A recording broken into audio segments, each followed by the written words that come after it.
大家好，我是微庄主。今天我们讨论的话题是哪些资产已经提前抢跑，已经跑得过快了，会不会下跌？我们要不要赶快逃走？那我们还是老的习惯，如果你在整个视频当中觉得哪一个观点对你有启发或者有帮助，请你随手帮我点一个心或者一个赞，让我知道我的内容对你来说有用，同时也帮我提升我的内容质量。那我们正式开始今天的内容。我的老的读者呢，应该对这幅图都刻骨铭心了，因为我们在过去很多视频当中都已经反复的讲过这个图。这个是什么啊？这个是美国的中央银行的政策利率啊，这个是一个将近100年的图啊，这个是个上升趋势，这是一个下降趋势，这里是将近40年，这里也是将近40年。那我们为什么说我们一定要把这幅图一个大的宏观的愿景记住呢？我们说美元呢是国际货币，那么美联储的这个政策也就影响着美债收益率。那么这个美债收益率本质上是美元的一个资金成本，所以说美债收益率的变化非常非常重要，它可以说是一个影响整体，就是全球所有大类资产的一个底层的一个力量，一个神秘的看不见的一个非常巨大的力量。所以我们一定要知道这个东西它目前未来一个大的方向。我们说呢，在这一次之后，有可能我们重新进入了这个区，就是中间会有波动，会有下行区，可是拉长周期看是一个长期的上行期。好，为什么？我们其实有很多证据哈，最主要2个证据我经常提及的就是说，从我们这种加息周期的过程看，它是更高的高点跟更高的低点，它趋势是往上走，对吗？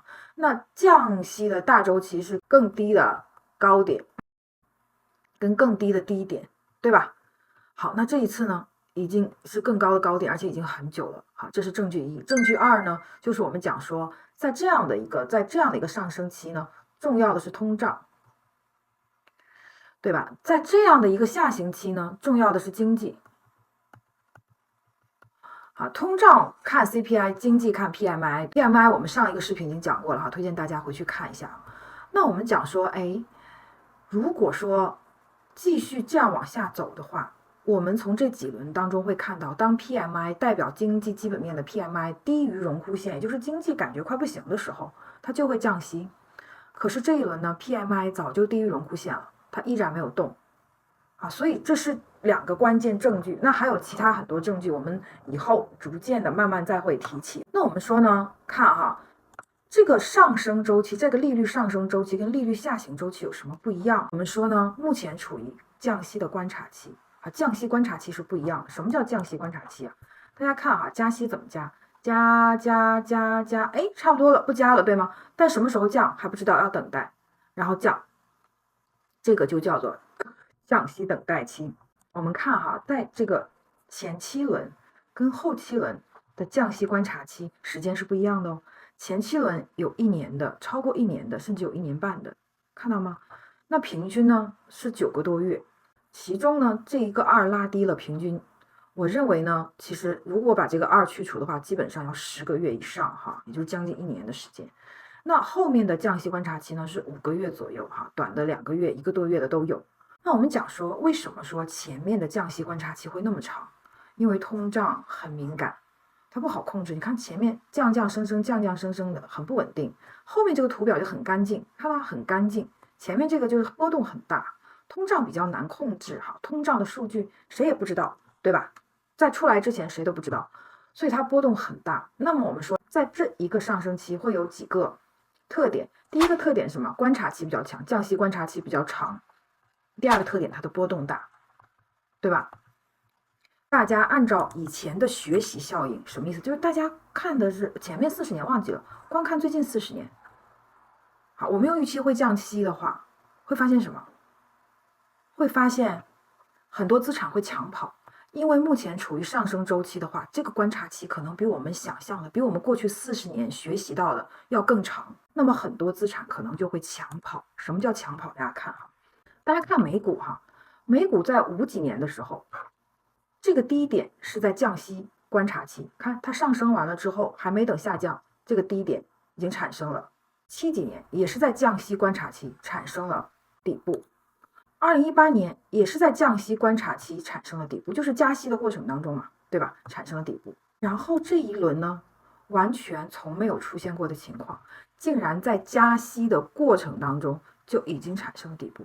这就是人们从过去这个40年当中的一个学习效应。什么意思呢？就是他把这个低点提前了。大家知道哦，如果降息，那市场就会上涨，对吧？如果加息，市场就会下跌。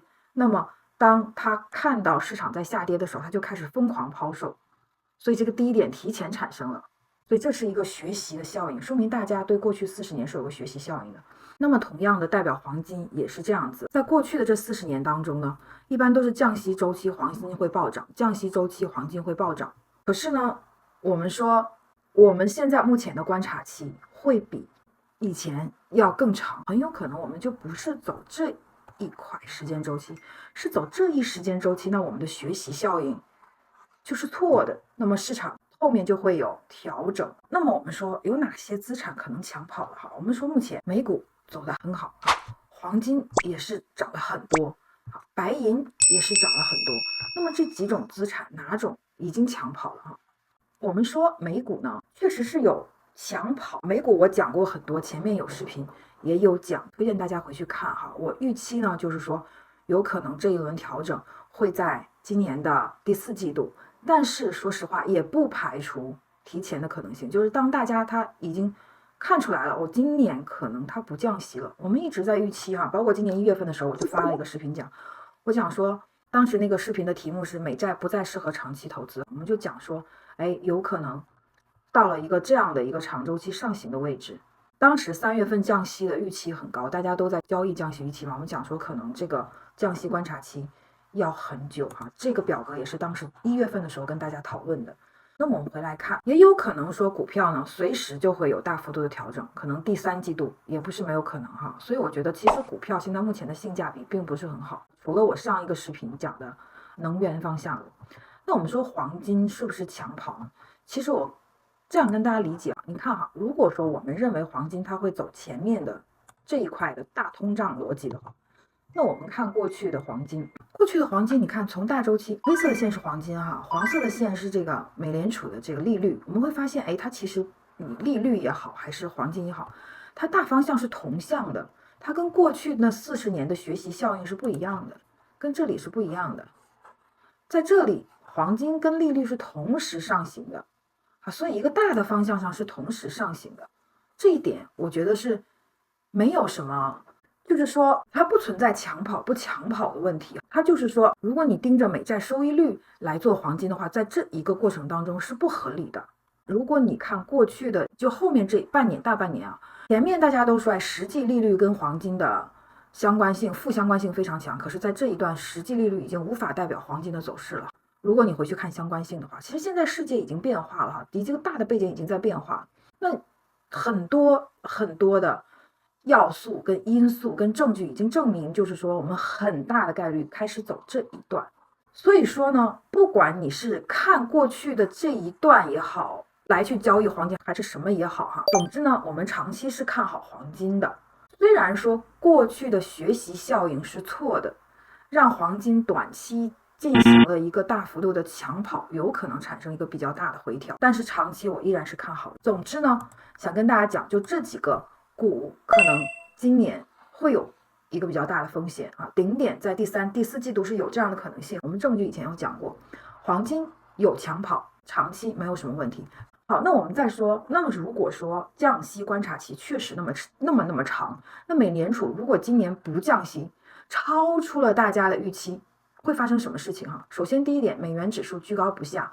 首先一个内因呢，就是说它不降息嘛，美元的收益率一直很高，它肯定就是它这个内因就会让它比较高。再一个外因呢，就是说欧洲那边经济不太好，它那边有可能提前降息。那大家知道美元指数是相对于其他6种货币主要的里面就是欧元哈，相对的一个行情哈。所以当欧元如果降息往下走，美元指数就会往上。所以不管是个内因是个外因，我认为就是美元指数可能会居高不下。美元指数居高不下，还有一个影响就是它可能会影响这个人民币的汇率哈。